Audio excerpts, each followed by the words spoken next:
민주당의 전당대회를 두고 이재명을 위한 전당대회라는 비판이 제기돼 왔었죠. 그런데 야권의 권력 지형에 지각 변동을 예고하는 일이 벌어졌습니다. 바로 광복절 특사, 이 문제 때문인데 친노 친문의 적자로 꼽히는 김경수 전 지사가 광복절 특사 명단에 포함됐다는 소식이 전해졌기 때문입니다.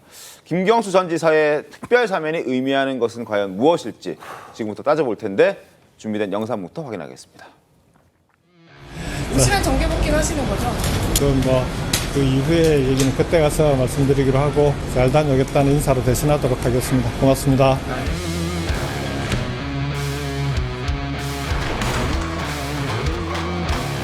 이제 김광수 지사가 정치에 복귀를 하게 되고 이러면은 그야말로 이제 야권의 대선 주자급으로 가는 거기 때문에 임종석 문재인 정부 비서실장도 있고 박용진도 있고 김부겸, 김경수, 김동연 경쟁력 후보를 만들어야 합니다. 교체를 했습니다. 정몽준, 노무현 그럼 뭐 이재명 대표 혼자 추대해가지고 혼자 당대표 하라는 거예요?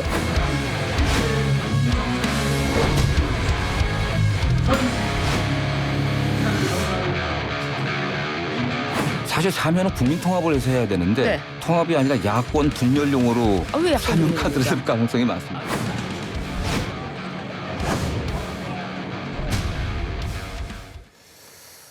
윤석열 대통령의 최종 결정이 남아있긴 합니다만 큰 이변이 없다는 전제하에 김경수 전 지사가 이제 복권이 되는 것 같아 보이고 그렇다면 선거에 출마가 가능해지고 야권에서는 여러 가지 좀 잡음들이 나올 수 있는 그런 상황인 건 맞아 보입니다. 그렇죠. 이제 지금 나비 효과의 네. 시작이다 이렇게 볼 수 있거든요.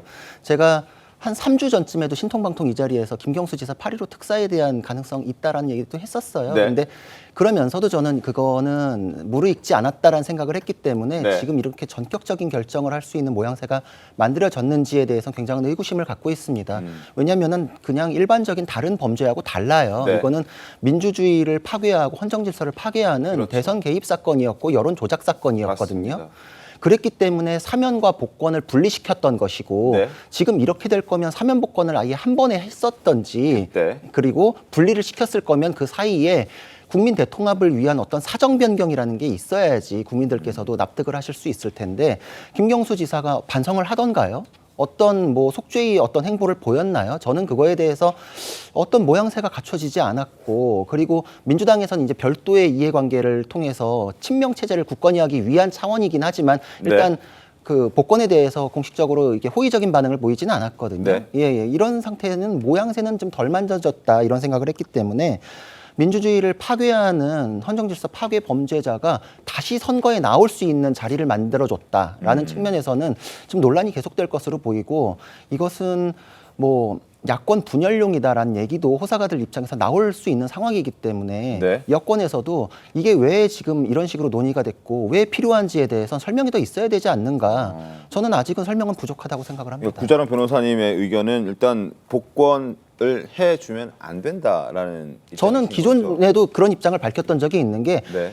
범죄 자체가 너무 좋지 않아요. 그리고 복권이라는 거 이미 사면을 통해서 형은 제외해 줬잖아요. 네. 그리고 나서 남은 거는 피선거권이 생기는 거 아닌가. 근데 지금 당장 다음 선거부터 쭉 나갈 수 있는 그 권한을 만들어주는 게 어떤 명분이 있는가. 이게 지금 사면 복권이라는 건 왕의 은사권에서부터 시작된 것이기 때문에 네. 지금 근대 헌법의 삼권 분립 시스템의 위에 있는 왕의 권한이 그대로 남아있는 건데 그것을 인정해 주는 건 오로지 딱 하나 국민 통합이에요. 네. 국민적인 공감대가 형성되어 있는가 아닌가. 근데 사면 복권을 분리시켰을 때는 이게 예를 들자면 알겠습니다. 그 승부 조작을 한 선수는 영구 제명돼요. 다시 네. 선수로 못 뛰어요. 그런 차원에서 이해를 하고 있었고 국민들의 이해도 거기에 있었는데 선수로 뛰고 다시 선거에 나올 수 있게 하고 심지어 지금 대선의 잠룡으로까지 언급이 되는 게 국민들께 설득력이 있겠는가? 저는 국민들께 송구한 마음입니다. 알겠습니다. 민주당에서 얘기하는 야권 분열 때문에 복권을 해줘서는 안 된다라는 주장이 아니라 일단 김경수 전 지사가 저질렀던 그 죄가 너무 중하기 때문에 복권시켜 줄 수 없다는 입장을 지금 구자영 변호사께서 설명해 주셨습니다. 어떻게 좀 보셨습니까? 뭐 저는 대법원 판결 자체는 뭐 존중을 합니다. 네. 유죄 판결 받았던 내용에 대해서 뭐 김경수 지사가 스스로 뭐 인정을 하든 안 하든 간에 어찌되었든 간에 대한민국 사법 시스템 내에서 결론이 난 부분에 대해서는 뭐 인정하지 않는다는 것은 말이 안 된다고 보고요.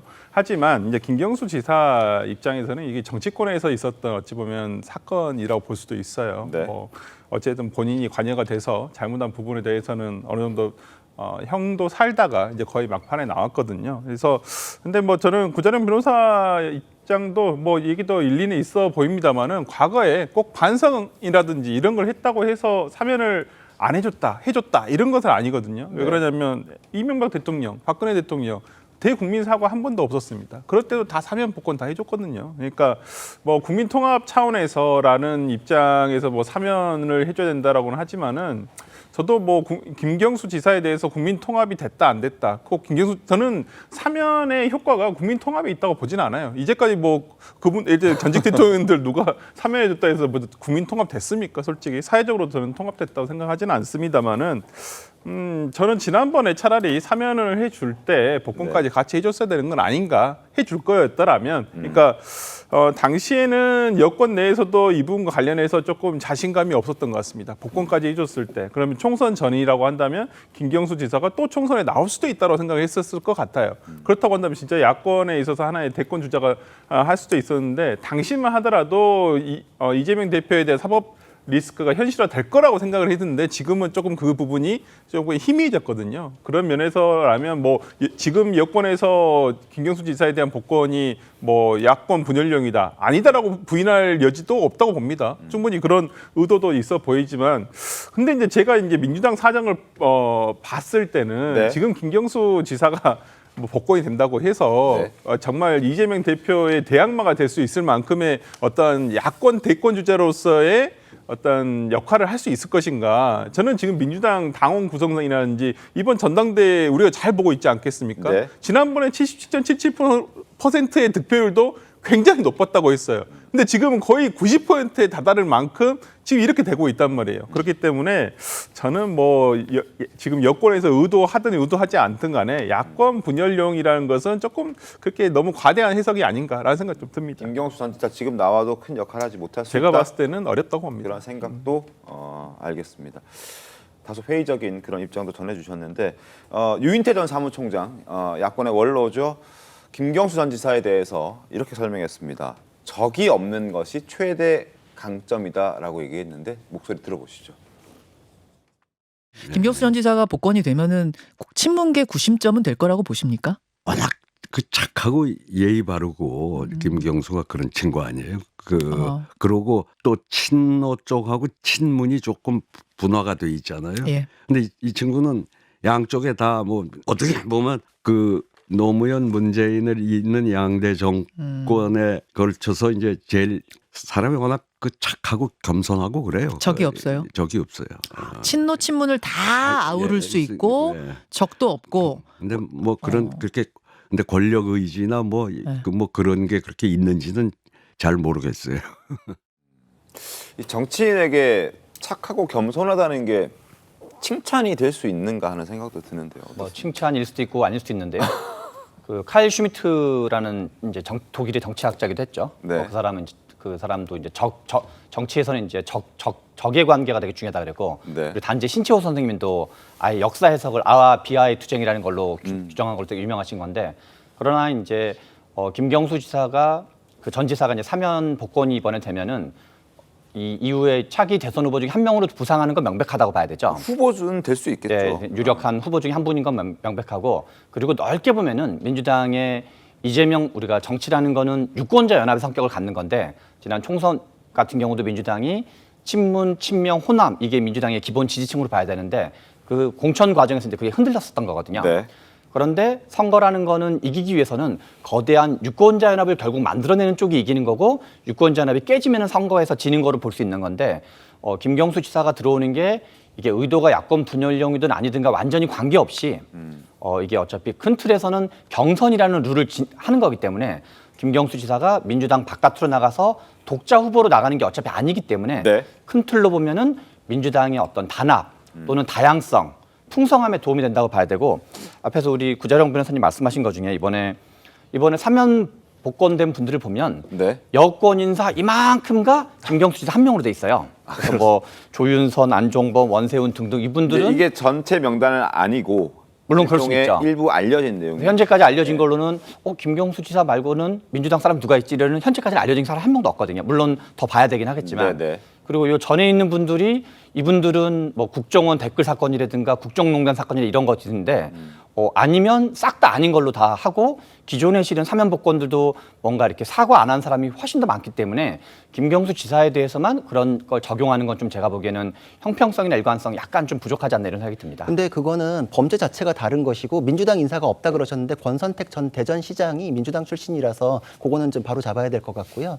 그리고 이것에 대해서는 복권이라는 거를 떼놨기 때문에 예전하고 동일한 선상에서 돌 수 없다는 거는 또 명심해야 되거든요. 복권은 선거에 나갈 수 있다 없다인데 아까 국민통합과 상관없다고 하셨는데 이명박 대통령이나 이런 분들은 다시 선거에 나가실 분들이 아니에요. 명백하잖아요. 근데 이분은 지금 정치 의지도 드러내셨고 이분이 지금 나옴으로써 친노 친문으로 이어지는 그 세력의 구심점이 될 수 있는 역할을 할 수 있다 없다에 대한 논의가 있기 때문인데 이것이 지금 이 사람이 문제가 되는 건 뭐냐면 한 번도 정치력을 통해 가지고 위상을 몸집을 키운 사람이 아니에요. 네. 그냥 그 드루킹 사건 때문에 드러나가지고 이 사람이 대권 잠룡이 됐다라고 얘기하고 사면 복권의 논란 때문에 지금 잠룡으로 분류가 되지 그 이전에 이 사람 인지도가 있었습니까? 몰랐어요 아무도. 대권 잠룡으로 부르는 상황이 범죄를 통해서 인지도를 쌓고 몸값을 키웠다? 이 자체가 부적절하다는 것입니다. 김경수 지사가 인지도가 없다는 거는 뭐 판단의 차이일 수 있으니까. 개인의 어떤 그 주관적인 판단입니다. 네, 그리고 네. 민주당 내에서는 원래도 이제 잠재력을 인정받았던 분 중에 한 분이고 그리고 앞에서 뭐 조윤선 씨라든가 아니면 이제 원세훈 국정원장이라든가 그런 경우도 사안이 이거보다 훨씬 더하면 더했지 덜하다고 볼 수 없는 사건이거든요. 그리고 윤석열 검찰총장이 실은 원세훈 국정원장에 대한 수사 과정에서 실은 떠올랐던 사람의 대표적인 분 중에 한 분인데 그런 걸로 봤을 때 사안을 김경수 지사 유독 그렇게 과하게 하는 거는 제가 보기에 좀 적절하지 않다 이런 생각이 드는 거죠. 알겠습니다.